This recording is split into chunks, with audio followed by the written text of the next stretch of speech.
बोलो जयकारा बोल मेरे श्री गुरु महाराज की जय। सौभाग्यशाली गुरुमुख हो। मानव जैसा कर्म करता है वैसा ही फल पाता है। कोई किसी के लिए यदि भलाई करेगा तो उसका अपना ही फल होगा। यदि कोई किसी की बुराई करेगा तो मानो वह अपने लिए ही दुखों के बीज बोगा। अतः प्राणी मात्र को अपने जीवन में श्रेष्ठ कर्म ही करने चाहिए। कहावत में है कि अगर कोई किसी के लिए गड्ढा खोदता है तो वह पूर्व स्वयं ही उसमें गिरता है। इसका स्पष्ट प्रमाण निम्नलिखित दृष्टांत में मिलता है। किसी गांव में दो पड़ोसी रहा करते थे। उनमें एक तो गांव के मुखिया का घर था तथा दूसरा घर अत्यंत निर्धन एवं दरिद्री का था। मुखिया का घराना तो धन धान्य से संपन्न और सुखी था। रहने को विशाल हवेली, गाय भैंस, नौकर चाकर सब कुछ थी। दूसरी तरफ बूढ़े किसान के पास कुछ भी नहीं, केवल एक टूटा फूटा झोंपड़ा और थोड़ी सी जमीन थी जिस पर वह गरीब जीवन व्यतीत करता था। संयोग की बात दोनों पड़ोसियों के इकलौते बेटे थे और लगभग सम आयु के ही थे। अतः दोनों बच्चे साथ साथ खेलते जिससे उनमें परस्पर घनिष्ठ प्यार हो गया। मुखिया का बेटा धनवान होने के कारण अपने निर्धन मित्र को मित्रता के नाते कभी कभी अपने घर से खाने के पदार्थ ला देता तथा अपने पुराने कपड़े भी उसे पहनने को दे देता, जैसे कि प्राय मित्रों में हुआ करता है। परंतु मुखिया अपने पुत्र के निर्धन बालक से मैत्री को देखकर मन गूढ़ जाता, लेकिन प्रत्यक्ष में वह उसे भोले भाले दरिद्र लड़के के पावों को किसी प्रकार की ठेस नहीं पहुंचाना चाहता था।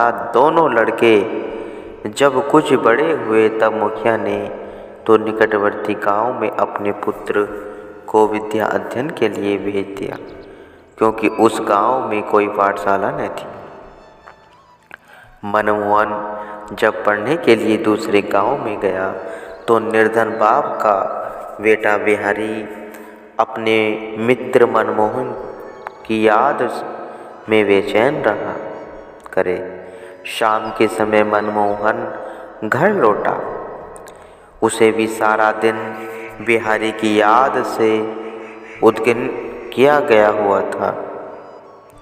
घर पहुँचते ही वह अपने साथी के पास गया और उसे दूसरे गांव की पाठशाला में प्रवेश करने की अपनी सब बात कह सुनाई तथा बिहारी को भी यह सम्मति दी कि वह भी उसी पाठशाला में शिक्षा प्राप्त करने के लिए चले, जिससे दोनों मित्र एक साथ हो जाएं और मन लगा रहेगा। किंतु बिहारी का पिता अत्यंत निर्धन था। वह पाठशाला का शुल्क वह पुस्तकों का खर्च आदि दे सकने की सामर्थ्य नहीं रखता था। फिर ऊंचे विद्यालयों में पढ़ने के लिए बच्चों को अच्छी वेशभूषा भी तो रखनी पड़ती है। बिहारी के एक बार कहने से तो उस पिता ने साफ इनकार कर दिया, परंतु जब वह बार बार आग्रह करने लगा तो उसका पिता पुत्र का मन रखने के लिए सहमत हो गया। दूसरे दिन पिता बिहारी को साथ लेकर दूसरे गांव की पाठशाला में गया। वहां जाकर उसने अध्यापक को अपनी सारी स्थिति स्पष्ट शब्दों में कह सुनाई। अध्यापक दयावान था, अतः उसने बच्चे को निःशुल्क पढ़ाना स्वीकार कर लिया तथा कुछ पुरानी पुस्तकें भी उसे पढ़ने के लिए दे दी। अब मनमोहन और बिहारी साथ साथ विद्या अध्ययन करने लगे। मनमोहन तो उजले वह बढ़िया कीमती वस्त्र धारण कर और नई नई पुस्तकें एक मखमली बस्ते में डाल बगल में दावे हुए होता था, परंतु बिहारी फटे पुरानी चीथड़ों में लिपटा हुआ मैले थैले में पुरानी पुस्तकें डाले पाठशाला जाता। फिर भी विलक्षण मस्तिष्क रखने वाला बिहारी अध्यापक की आंखों का तारा बन गया, जबकि मनमोहन धनाढ्य होने पर भी उन्हें इतना प्रिय नहीं लगता था, क्योंकि वह मंद बुद्धि वह चपल प्रकृति का था। पढ़ने में भी असावधान रहता था। बिहारी वैसे भी तीव्र बुद्धि वाला होनहार सरल स्वभाव का भद्र एवं विनय संपन्न लड़का था। परिणाम यह हुआ कि समस्त अध्यापक मनमोहन की अपेक्षा बिहारी से अधिक स्नेह रखते और उस पर कृपा भी करते। मनमोहन को तो पढ़ाई में कमज़ोर होने के कारण पाठशाला में प्राय मार पड़ती, जबकि बिहारी को अस्थायी योग्यता के कारण अध्यापकों से पुरस्कार भी प्राप्त हो जाया करता था। इतने विस्मयता होने पर भी दोनों मित्रों में परस्पर स्नेह के तार लंबे ही होते गए। वे पूर्वतः आर्थिक प्रीति करते थे। इसी प्रकार 2-3 वर्ष निकल गए। समय बीतने पर परीक्षा के दिन आए, पर इसमें विद्यार्थी बिहारी तीव्र बुद्धि होने के कारण विद्यालय में सर्वप्रथम रहा और मोहन मंद बुद्धि होने से असफल हुआ। किंतु जब मनमोहन के पिता ने बिहारी के सर्वप्रथम आने की एवं अपने पुत्र के अनुत्तीर्ण होने की बात सुनी, तो उसके हृदय में पूर्व संचित ईर्ष्या अग्नि प्रचंड हो उठी।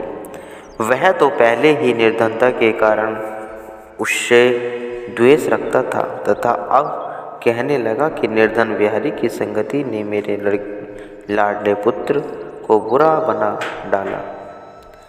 वाह भला, यह कैसे हो सकता है कि निर्धन पुत्र सर्वप्रथम आए और धनवान का पुत्र असफल रह जाए। इतना कहता आग बबूला हो उठा। क्रोधावेश में उसकी मनोवृत्ति ने पाशविक रूप धारण कर लिया तथा उसने बिहारी के प्राण हर लेने की योजना बना डाली। तत्पश्चात उसने गांव के एक जल्लाद को बुलाकर उसकी मुट्ठी गर्म करके उसे यह नीच कर्म करने को बाध्य किया। जब वह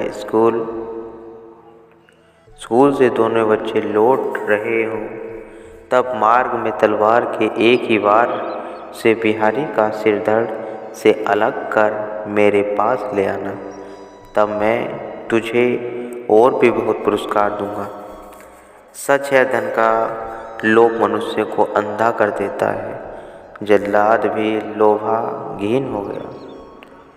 उसने मुखिया से कहा कि मैंने तो दोनों बच्चों में से किसी को देखा नहीं, सो मैं कैसे पहचान पाऊंगा कि मनमोहन कौन है और बिहारी कौन है, तथा आप यह भी बता रहे हैं कि दोनों अवस्था में एक ही है, एक समान है। मुखिया ने उत्तर दिया, हमारे मनमोहन ने तो नीले रंग का रेशमी कुर्ता और धारीदार पजामा पहन रखा है तथा वह पैरों में काले बूट, वह बगल में मखमली बस्ता लिए होगा। इसके विपरीत बिहारी खद्दर का मैला कुचैला कुर्ता, वह फटा पाजामा पहने तथा बगल में फटा पुराना बस्ता पकड़े होगा। बस उसी का ही तुमने वध करना है। जल्लाद ने दोनों की पहचान कर ली। अब मार्ग में वह एक घनी झाड़ी में छिपकर बैठ गया कि सायंकाल जब दोनों बालक इधर आएंगे तो वह तलवार के एक ही भरपूर वार से बिहारी का काम तमाम कर देगा।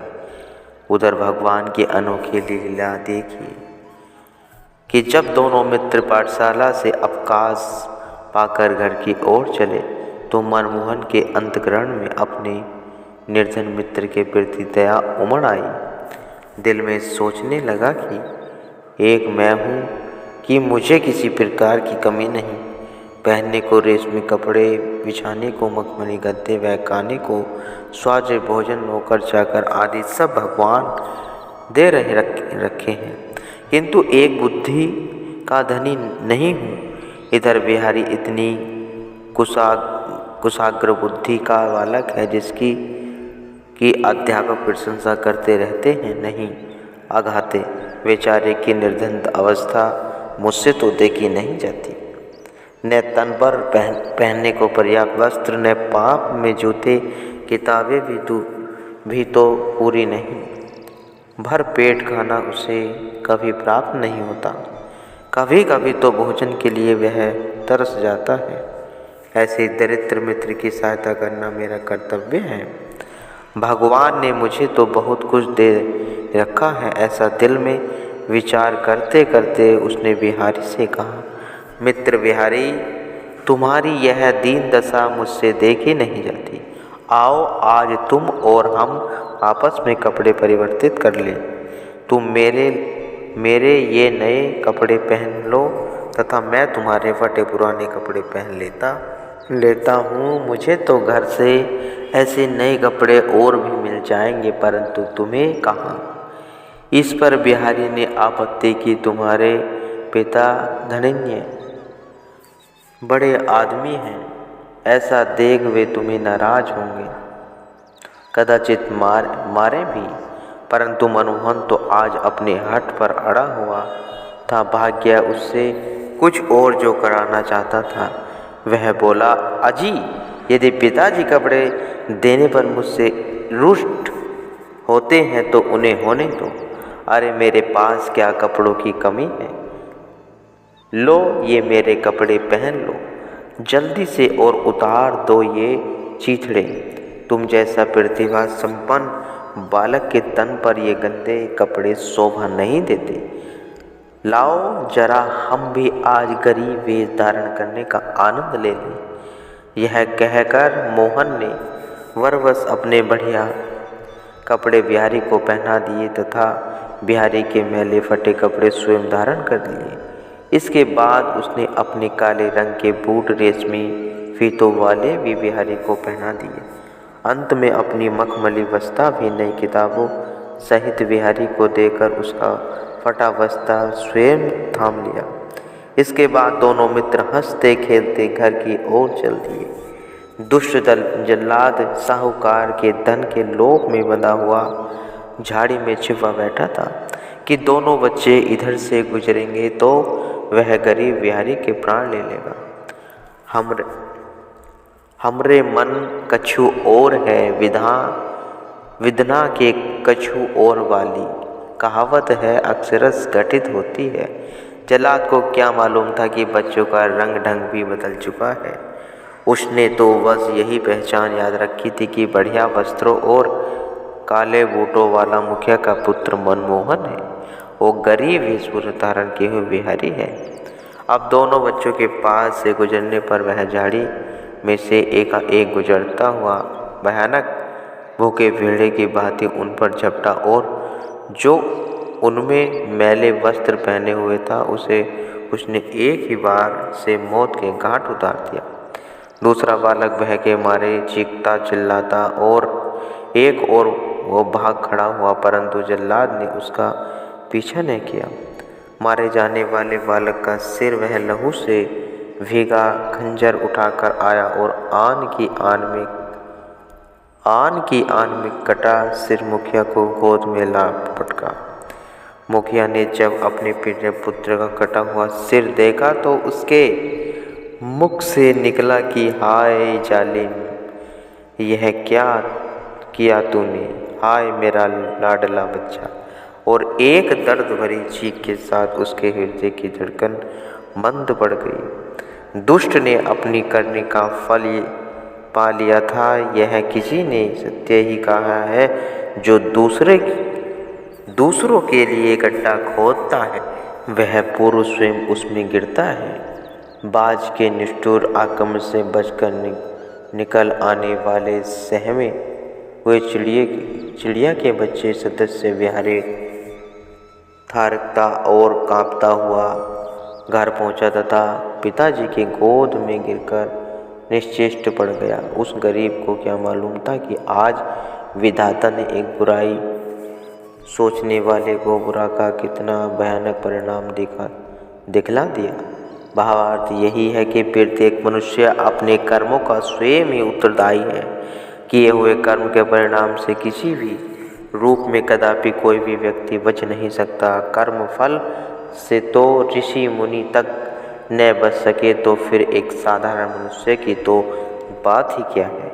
इसलिए संत महापुरुष जीवों को वर्तमान में श्रेष्ठ कर्म करने की प्रेरणा देते हैं तथा यह भी शिक्षा प्रदान करते हैं कि दूसरों के लिए सदैव शुभ भावनाएं रखनी चाहिए। जैसे कि ऊपर प्रसंग में बताया गया है कि तुम दूसरों के लिए फूल बोओगे तो तुम्हें फूल ही मिलेगा। अतएव सबके प्रति श्रेष्ठ भावना होनी चाहिए, क्योंकि आत्मा तो एक ही है जो सबके हृदयों में विद्वान है। अतः दूसरों को भी अपनी आत्मा के रूप में समझकर समभाव से व्यवहार करना चाहिए। गुरुमुखो।